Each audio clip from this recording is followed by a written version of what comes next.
پاکستان میں سیاسی بحران کی وجہ اسٹیبلشمنٹ ہے یا خود سیاستدان؟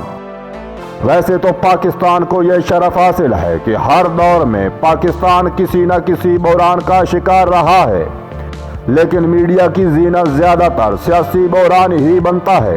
لیکن ہمارا میڈیا اس بحران کو بطور بحران پیش کرنے کی بجائے سنسنی خیز بنا کر پیش کرتا ہے۔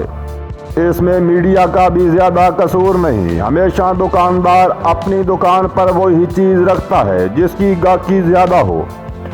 میڈیا بھی اپنی دکانداری چلانے کے لیے سوچتا ہے کہ پاکستانی قوم کیا دیکھنا اور سننا پسند کرتی ہے۔ آپ شاید میری اس بات سے اتفاق نہ کریں، لیکن حقیقت یہی ہے کہ ہم مسائل سے زیادہ سنسنی خیز خبروں میں دلچسپی رکھتے ہیں۔ مثال کے طور پر حال ہی میں زمان پارک میں عمران خان کی گرفتاری کے لیے پولیس نے ہلچل مچائی۔ اسی ہلچل میں حکومت نے پیٹرول ڈیزل کی قیمتیں بڑھا دیں، لیکن میڈیا نے پیٹرول ڈیزل کی قیمتوں میں اضافے کی خبروں پر بات کرنے کی بجائے زیادہ بحث مباحثہ زمان پارک اور عمران خان کی گرفتاری پر کیا، کیونکہ عوام پیٹرول ڈیزل کی قیمتوں کی بجائے زمان پارک میں کیا ہو رہا ہے یہ دیکھنے اور سننے کی شائق تھی۔ اب آتے ہیں اصل ٹاپک کی طرف۔ سیاسی بحران کی وجہ سیاستدان ہیں یا اسٹیبلشمنٹ؟ حقیقت تو یہ ہے کہ دونوں ہی اپنی اپنی جگہ قصوروار ہیں۔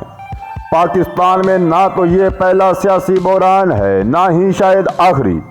اگر بھٹو دور کی بات کریں تو اس وقت بھی ملک کا سیاسی بحران اس حد تک پہنچ گیا تھا کہ ملک دو ٹکڑے ہو گیا، لیکن کوئی بھی اپنی ہٹ دھرمی سے پیچھے نہ ہٹا۔ آج سیاستدان سقوط ڈھاکہ کا الزام اسٹیبلشمنٹ پر لگاتے ہیں اور اسٹیبلشمنٹ سیاستدانوں پر، لیکن حقیقت میں دونوں ہی 1971 کی تباہی کے ذمہ دار ہیں۔ آج پھر پاکستان ایک ایسے ہی گھمن گھیرے میں ہے۔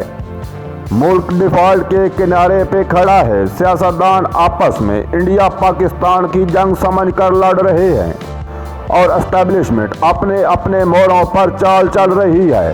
اب تو ماضی قدیم کی اسٹیبلشمنٹ سے زیادہ رول ہماری عدلیہ ادا کر رہی ہے۔ عدلیہ بھی پوری جان نثاری سے اپنے اپنے دھڑے کے کندھے سے کندھا ملا کر کھڑی ہے۔ پاکستان میں ایک سیاسی دنگل جاری ہے اور پاکستانی قوم بڑی دل لگی سے اس دنگل کو دیکھ کر انجوائے کر رہی ہے۔ سیاستدانوں کو بھلا عوام کے مسائل سے کیا لینا دینا جب عوام کو خود ہی غرض نہیں۔ اس کے ساتھ ہی اجازت دیجیے، والسلام۔